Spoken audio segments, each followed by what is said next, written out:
it's my first home game too, so I'm super excited about that as well. And certainly we want to, bounce back for a very heartbreaking and disappointing loss. But I'll get into that a little bit. But the game itself against Southern, first LSU game versus a SWAC school, and HBCU opponent. The significance of that is great.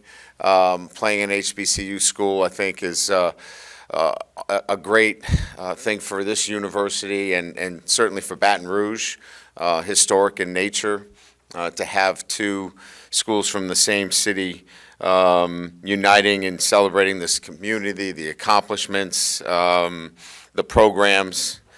Certainly, the Human Jukebox is on display at halftime. I mean, one of the most iconic bands in all of college football. We get a chance to, obviously see them and excited about that.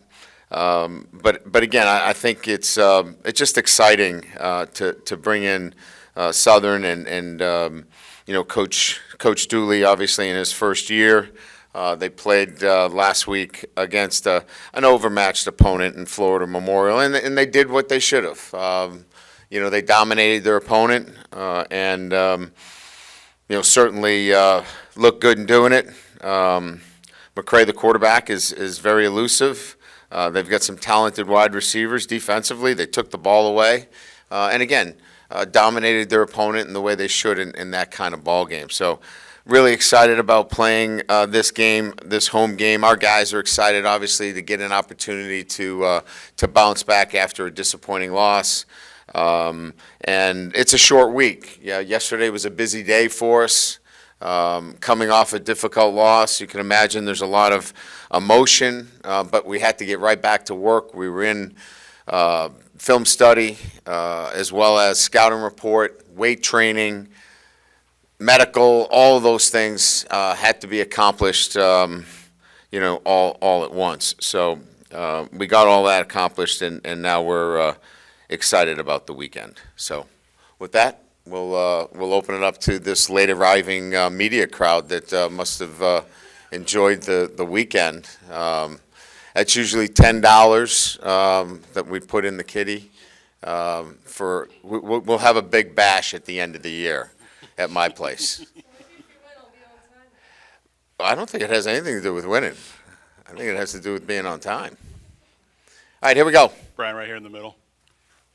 After looking at the tape, what's the easiest, quickest thing that you can correct when given a number of issues, whether it be protection, whether it be defensive alignment, assignment, those kinds of things? Yeah, I think most of them are easily gleaned just by watching the game. We didn't get off the field on third down, so a lot of that is just eye discipline, tackling, things that I talked about after the game, better communication from a large degree. I think from an offensive standpoint, earlier recognition in what we had and defining that. So, look, this isn't coach speak. We have to do a better job coaching our players, and they have to do a better job of execution. So what is execution? Execution is really playing with great confidence and trusting your teaching. And sometimes in the moment, you lose that trust and you go back to some things that you had done before. And that sometimes is not the best way to do it. So to get better execution, we've got to coach our guys better, and then they have to trust that and play with a great deal of confidence. If we do that, we're going to clean up a lot of those things, and we will. Hey, Coach, did you and your staff take a look at last year's defensive numbers in terms of the interceptions and the fumble recoveries and say, hey, we got to improve this? And you got the turnover the other night, the huge turnover, but do you think the interceptions, the sack fumbles, those kind of things are coming for this defense? Yeah, I mean, it's week one. Certainly we want to be able to take the football away. We want to be able to tackle better. There's so many things that I could stand here in front of you that in week one we want to do better. I mean, I could touch upon every single aspect of the game. But I think we have to be careful not to, say that this defines anything about this football team other than what they displayed. And they displayed grit, and they displayed character. They love playing for LSU, and they're going to battle their tails off. Was it pretty football all the time? No, it was not. But they're accountable. Our coaches are accountable. I'm accountable for that. And we'll go to work this week in making sure that we coach them better and that they work on execution. But they're gritty. They're going to play hard for LSU because they love LSU. Brian, can you confirm Mason's injury and then how that affects your rotation on the D-line? Yes, I can confirm. Our doctors confirmed an ACL tear yesterday after an MRI, which, obviously we're crushed for him because he was celebrating for a teammate on the play and trying to show his support for a teammate. And so anytime you suffer an injury under those circumstances, it's extremely disappointing. He's a great player. You're going to miss great players, but it's next man in now for us from that standpoint. So you got to count on other guys to step up, and they did in the game. I think our defensive line rallied, played as hard as they could.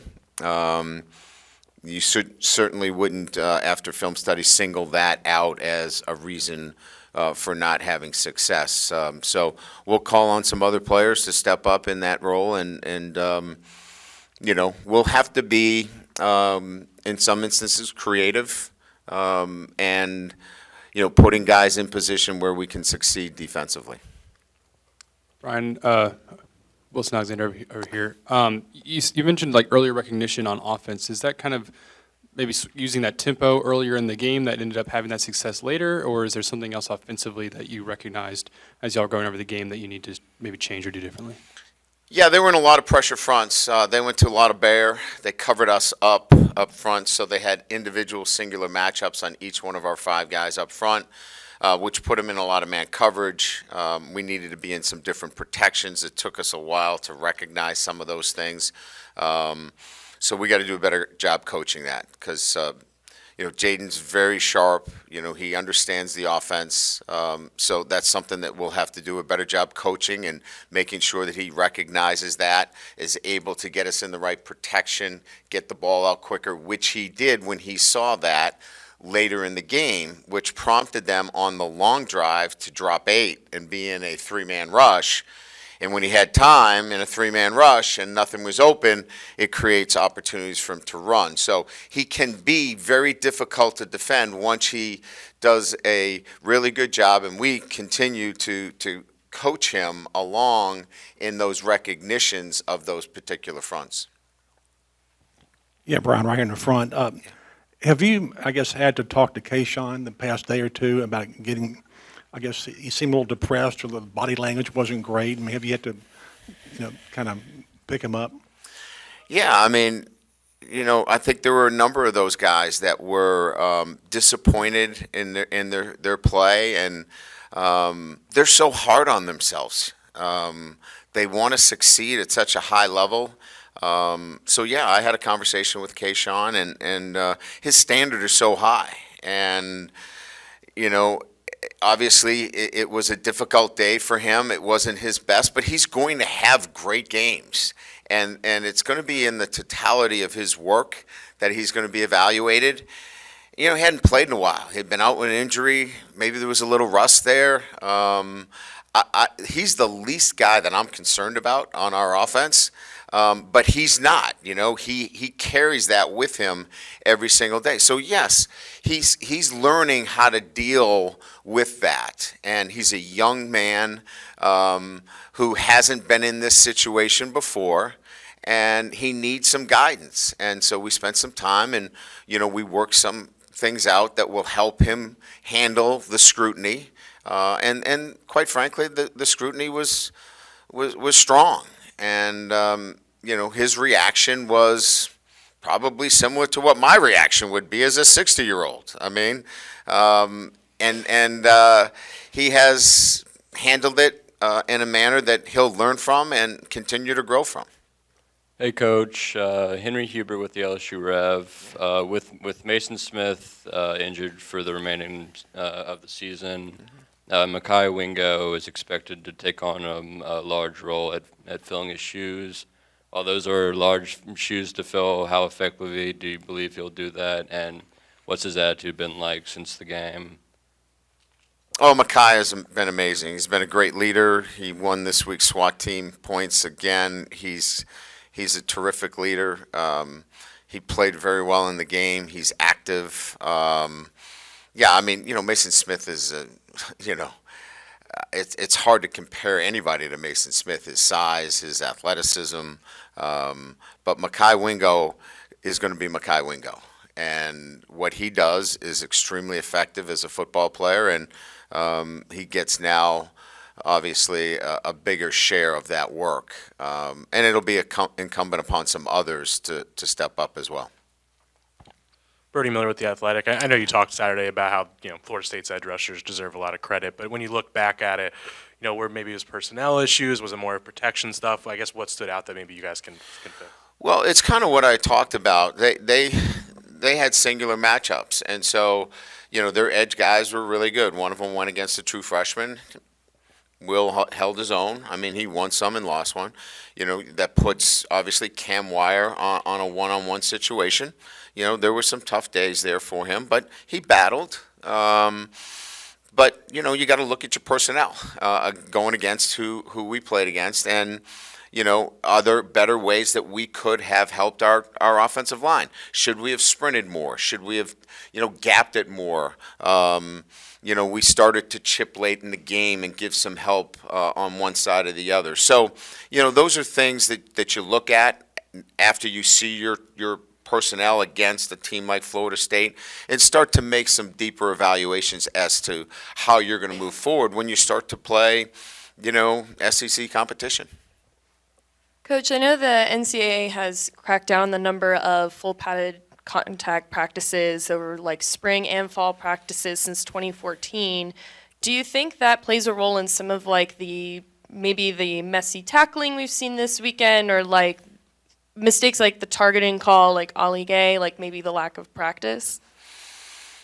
I'm not giving Ali Gay a pass on that targeting. That's, if you look that up in the dictionary, that's what targeting is. That was a young man who's regretful of the decision and how that went about. He'll sit the first half. He's got to be better. He knows that. But no, I don't think targeting has anything. Tackling is an art, right? I mean, it's something that you have to develop that skill. We tackled as much as we could. Let's give Florida State's quarterback a lot of the credit, too. He's extremely elusive. We had 16 missed tackles on him, and that's too many. We had him wrapped up for tackles for loss on a number of occasions, which would have got us off the field. But we've got to be better. There's no question. Hey, Coach Keller, right in the middle. Covering Coach Sean Payton for years, one of his go-to phrases was every week's crisis or carnival in his organization. After a loss, only the first of the season, how do you handle the kids to get them to focus on what's in front of them and not pay attention to everything that's outside of the program, listening to what people are saying about the loss? Yeah, look, it's a high-profile program. They come to LSU with understanding that, with success, comes a responsibility, and they have to be able to balance that. So I'm not up here to make excuses for our guys. But there is a line too, right? You don't want it to get so crazy that we're, attacking, people. We can be critical, and we're critical. We should be critical of our coaching, and we should be critical of our play. Critical analysis is going to get us better. But I think what was most important within our room and our team meeting was there are things that we did well, and I kind of mentioned them already. We showed resolve. But what we have to do better is consistent execution. And what we learned is that we got to play 4 quarters of football, and that means we got to start fast. We did not start fast. The second quarter and third quarter was hit and miss, and we finished strong. So we've got to play 4 quarters of LSU football, and we've got to execute better. And that was really the emphasis in that meeting, and to stay focused on what's important now. Coach down here, were you alarmed by the problems on special teams, and what changes do you have to make, you think, if any, to remedy what you saw? Well, we made in-game changes on PAT field goal, and we thought we had them remedied. Didn't prove to be that way. And the punt, we had the first muff punt, and it was my decision to stick with Malik. And we always are benefited by hindsight, right? But I felt like he's an elite athlete. He's confident. And I wanted to show that confidence in him. And that's my call in that situation. So, one of them is on him. The other was Coach Kelly sticking with him, I guess you could say. As it relates to the field goal extra point situation, we made a change. We flipped personnel over from that left side and moved somebody over there that we felt would shore that side up. We kicked the extra point with success and had the look we wanted. And then on the final PAT, we didn't execute the way we needed to. Hey, Coach Dylan Sanders, Go247. How do you feel about Jaden's debut as the starting quarterback for LSU? Yeah, I think I've talked a little bit about it. I think early recognition needs to be better. But I thought he competed well. I thought later in the game he definitely settled into some really good rhythm. I think when we did go some tempo, that really, benefited him. I thought late his pocket presence was excellent. He knew when to run. He knew when to stay in the pocket and find, the open receiver. So, I think first game, kind of a mixed bag early on, settled into it nicely as the game went on. That's not good enough against good teams. You got to be ready to go right out. And I think this will be, probably a really good game, this past game, for him to really learn from and up his game. Hey, Coach, sticking with the quarterbacks, at any point in the game, did you consider going to Garrett, and might you expect to play both this weekend? Yeah, it was never a conversation. There was never a time during the game where Mike Denbrock, that is, or Joe Sloan had a conversation about, hey, let's make a change here. Let's see if that's the best option for us. That was never a conversation. And right now it's Jaden's our number 1 quarterback. Coach Peter Bowdix with the Reveille. Obviously, during the offseason, the secondary is one of the biggest points being talked about. What was your thoughts on how they played on Sunday? Yeah, I thought the corners played solid. We would like a little bit more physicality in the tackling, but by and large, we felt like they held up pretty good. We had a lot of man coverage call situations. I thought they were on body. Did a pretty good job. We lost our eyes, obviously, on the reverse touchdown pass. That's unacceptable. We've got to be more disciplined in that situation. But by and large, pretty good. We've got to communicate better at the safety position. Our guys know that. We've got to coach it better, too. I mean, we've got to be there consistently talking about how we can have a better, consistent operation with our safeties and knowing, what they're doing and how to do it. Coach here on the left, what are some keys to getting the run game going moving forward beyond Jaden's legs? Run game is such a difficult topic to kind of say, when is it, when is the run game effective? To me, the run game is effective as it relates to success ratio in short yardage, success ratio in terms of yards per carry. You want to be over 4 yards per carry, obviously, so you're keeping the chains in your favor. You want to be able to get those short yardage conversions, so anything 3rd and 1 to 3, we were pretty good. We were in goal line, we punched it in. Yeah, I mean, obviously the run game has to continue to grow, but in a first game situation, you're talking about the timing and the reads of running backs with the offensive linemen and tight end blocking and receivers. There's so many pieces, so it's hard to really give you, where are you with the running game? We've got to get all those pieces working together, and then I'll be able to give you a better assessment of where we are and where we're going. Right up the middle. I got two if I can. Running backs and tight ends look like they struggled in protection. How much better can you be there, or is it just a course of playing games? And then secondly, how do you like to approach recruiting on game day? Do you stack up as many visits as you can with your home games, or do you really focus on the games? And Yeah. So first question is running back and tight ends. I think that's an area of need to improve in.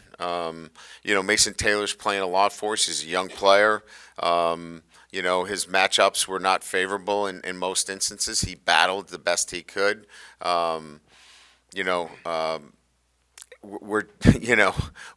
where our limitations are. We're going to have to be better there, and we're going to have to be better at the running back position. And we got to be creative. It is what it is. As it relates to recruiting, we want to be very careful in this first year that we are not missing an action at practice as we are developing this football team. I do like to get out, but in year one, we want to make sure that there's continuity and that our players are going to need us as we recruit. So we're gonna be very deliberate and balanced in terms of how we do that. Hey, Coach, speaking of Southern, when you were growing up or watching football, do you have any memories of HBCUs and all the talent they would send to the NFL, and do you feel like they're kind of maybe getting back to that a little bit in recent years? Yeah, for me, it's Eddie Robinson, and Grambling, and those games being played on NBC and remembering them. One of the biggest honors that I had was, getting an opportunity to speak at the Eddie Robinson Museum when it was opened up. It was a great honor, and just being immersed in the history of HBCU. So for me, it's as a head football coach and somebody that's been in the business as long as I have, I'm really excited about this game because it brings in the historical perspective and how important it is. Brian, over here, okay. When it comes to the safety situation, Joe Fouché, what can you say about his situation and the suspension that he's? Yeah, he'll be back this year. I know it. He'll be back. Hey, Coach, in regards to the game on Saturday, it's the first time two Baton Rouge universities have faced up against each other in history.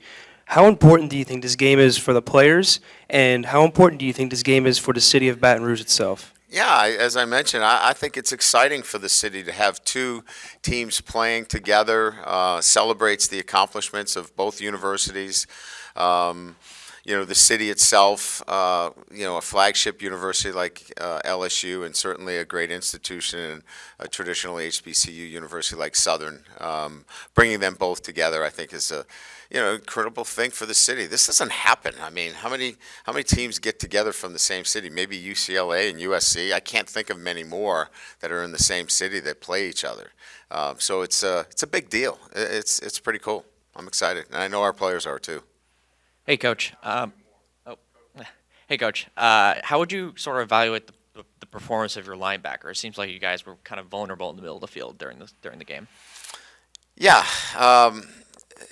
Look, I mean, when you don't get off the field on third down, it's not just the safeties, it's not just the corners, it's not just your pass rush. Everybody's responsible for that. We've got to play better at that position. In particular, we've got to tackle better. We've got to blitz better, and we've got to be on body and coverage better. So is there room for major improvement there? Yes, there is. There's room for improvement in my coaching and our playing, and we've got to get better there as well. Coach, a couple of times you gave up a sack when you were 5 blocking 3 and 6 blocking 4. Is there anything you can do there, you think, as far as communication, maybe to help your, especially your tackles, anything you can do there? Yeah, so, a lot of that's O-line awareness and making sure that we're helping where help is needed. And when you get five guys that are battling and trying to do it the best they can, they have to know where their help's coming from. And that's consistency. That's where you get a group of guys that are playing together for a while, that they know where to help. And we call that O-line awareness.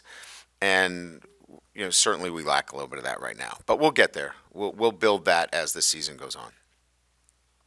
Good? All right. Thank you.